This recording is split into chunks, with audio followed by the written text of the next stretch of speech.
ধৈৰ্য ধৰক ইয়াৰ পিছতে মহিলা মৰ্চাৰ তৰফৰ পৰা সম্বোধন জনাব আমাৰ প্ৰাক্তন সভাপতি জগদীশ ৰাজপুৰ ডাঙৰীয়াই সম্বোধন জনাব বিচাৰিছে প্ৰণামী সম্বোধন জনাইছে সঞ্জিত ডাঙৰীয়াই সম্বোধন জনাব বিচাৰিছে আমাৰ OBC মৰ্চাৰ তৰফৰ পৰা পুষ্পাঞ্জলি সোণোৱালে সম্বোধন জনাইছে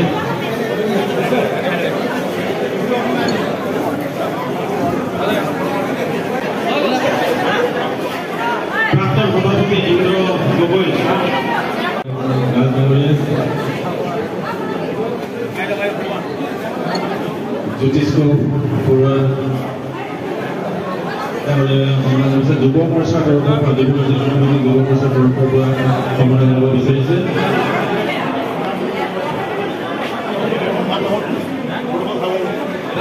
পশ্চিমবংগ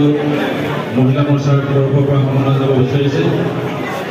ৰাহুল চন্দ্ৰলৈ সম্বোধন জনাব বিচাৰিছে বিদ্যুৎ গগৈ যুৱ মৰ্চাৰ পোনপ্ৰথমে মই আমাৰ ভাৰতীয় জনতা পাৰ্টিৰ অসম প্ৰদেশৰ ৰাজ্যিক সমিতিৰ সভাপতি দিলীপ শইকীয়া ডাঙৰীয়াক অসমৰ মাননীয় মুখ্যমন্ত্ৰী ডক্টৰ হিমন্ত বিশ্ব শৰ্মা ডাঙৰীয়াক প্ৰাক্তন মুখ্যমন্ত্ৰী কেন্দ্ৰীয় মন্ত্ৰী সৰ্বানন্দ ডাঙৰীয়াক আৰু সৰ্বস্তৰৰ ভাৰতীয় জনতা পাৰ্টীৰ কাৰ্যকৰ্তাক ধন্যবাদ জ্ঞাপন কৰিছোঁ সমগ্ৰ বিশ্বৰ এটা সৰ্ববৃহৎ ৰাজনৈতিক দল বা 14 কোটি সদস্যৰে সমাৰ্থিত এটা দল ভাৰতীয় জনতা পাৰ্টীৰ অসম প্ৰদেশৰ দৰে এখন ৰাজ্যৰ এক গুৰুত্বপূৰ্ণ সাধাৰণ সম্পাদক অসম প্ৰদেশ সাধাৰণ সম্পাদকে মোক নিযুক্তি দিয়াত মই আটাইলৈকে ধন্যবাদ জ্ঞাপন কৰিছোঁ আৰু লগে লগে আমাৰ দিলীপ শইকীয়া ডাঙৰীয়াৰ টিম বিজেপি এই টিমে অনাগত দিনত সৰ্বস্তৰৰ ভাৰতীয় জনতা পাৰ্টীৰ কাৰ্যকৰ্তাসকল একত্ৰিত কৰি আমি 90খনতকৈ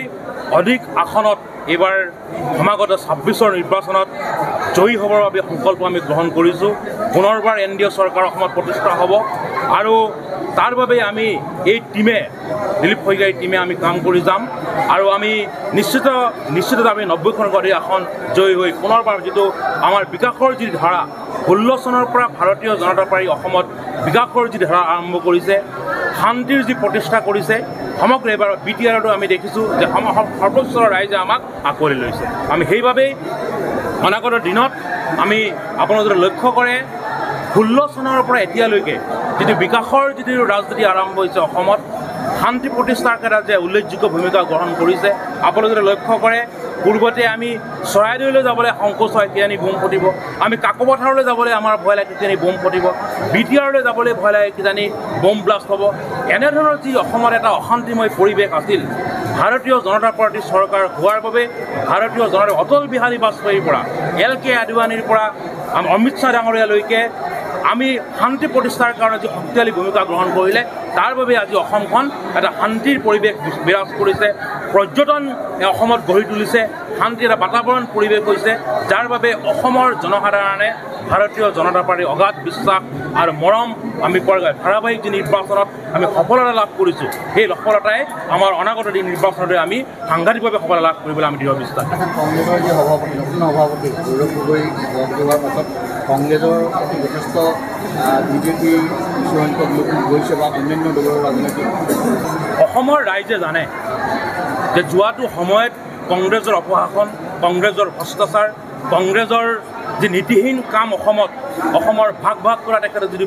পৰিৱেশ অসমৰ শান্তি শৃংখলা তেওঁলোকে বজাই ৰাখিব নোৱাৰে কংগ্ৰেছ দলৰ কথা অসমৰ ৰাইজে জানে যাৰ বাবে যোৱা সময়ৰ নিৰ্বাচনত ই আমাৰ লোকসভা নিৰ্বাচনেই হওক বা পঞ্চায়ত নিৰ্বাচনেই হওক সম্পূৰ্ণভাৱে কংগ্ৰেছৰ অসমৰ ৰাইজে নৎসাত কৰিছে অসমৰ ৰাইজে ইতিমধ্যে কংগ্ৰেছ দলক অসমৰ তেওঁলোকৰ মানসপটৰ পৰা হেৰুৱাই পেলাইছে গতিকে ইয়াতে গৌৰৱ গগৈ ডাঙৰীয়া আহক বা অন্যান্য যিয়ে তেওঁলোকে কাম নকৰক লাগে আমি ভাৰতীয় জনতা পাৰ্টীৰ নেতৃত্বত NDA পুনৰবাৰ আমি চৰকাৰ গঠন কৰিবলৈ সক্ষম হ'ম যাৰ বাবে আমি গাঁৱে গাঁৱে আমাৰ দলীয় কাৰ্যকৰ্তাসকলে সোমাই যাব চাহ দলীয় কাৰ্যকৰ্তা সোমাই যাব গতিকে আমাৰ যি বিকাশৰ ধাৰা যি আমি বিকাশ কৰি আছোঁ অসমৰ সৰ্বস্ত জনসাধাৰণৰ এই বিকাশৰ কামখিনি সোমাই যাব কোনো ধৰণৰ গৌৰৱ গগৈ ইয়াৰ ফেক্টৰে কাম নকৰে কোনো ধৰণৰ গৌৰৱ গগৈৰ তেখেতৰ নেতৃত্বই ইয়াত কাম নকৰে। ভাৰতীয় জনতা পাৰ্টীয়ে আমাৰ দিলীপ শইকীয়া ডাঙৰ নেতৃত্বত, ডক্টৰ হিমন্ত বিশ্ব শৰ্মা ডাঙৰ নেতৃত্বত, সৰ্বানন্দ সোণোৱালৰ নেতৃত্বত আৰু সৰ্বস্তৰৰ ভাৰতীয় জনতা পাৰ্টীৰ কাৰ্যকৰ্তাৰ নেতৃত্বত আমি অসমৰ বিকাশৰ কাৰণে আগবাঢ়ি যাম আৰু এই বিকাশৰ ৰাজনীতিৰ যোগেদি আমি কংগ্ৰেছক পৰাভূত কৰিবলৈ সক্ষম হ'ম।